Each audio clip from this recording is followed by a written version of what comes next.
YouTube.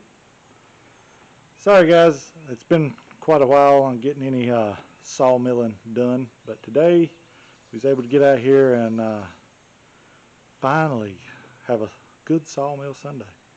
We got quite a bit done. I've been sawing a lot of 6x6s. I figure I'll do the 6x6s so that whatever we needed for the house, whether it be 2x6s or 4x4s or 2x4s or whatever, we would have them. We could take the 6x6s and just cut them down.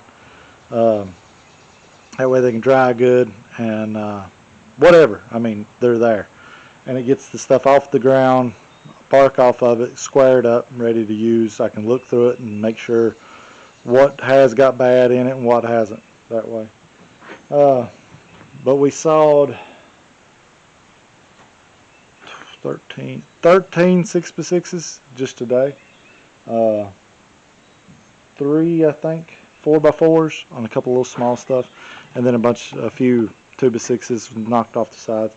All the stuff I'm sawing is just I mean, honestly, y'all see it in the video, it's not much. But anyway, the mill's doing good. Finally got my sharpener. I got an Atlas hand sharpener. Finally slowly starting to figure it out. Been trying to saw some really dried out white oak on it a couple different times. No luck with these teeth, but everything else softer saws really good with them. So I think it's a teeth issue, because as soon as I put a softer wood on it, it does excellent. The saw rips right through.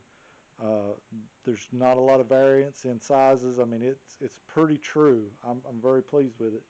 But just that really hard dried out white oak is it wants to veer and get hot and everything. So I think it's a tooth issue. I'm using the standard blue tip long tooth, I think they're called. I have a box of what they call standalls teeth. They're a little different. We may change them out and try them one day, but I got a lot of pine, so we'll leave the teeth on it, get some more wear on them. But yeah, I hope you guys enjoyed the video. Hope you like, subscribe, all that stuff. I hope to do a lot more sawing as time goes. We got just 4 or 5 hours of sawing in today. Nothing real big, but just enough to have a good time with it. And I hope you guys enjoy it as much as we did. Y'all will see it in a lot faster pace than what we actually done it in. But anyway.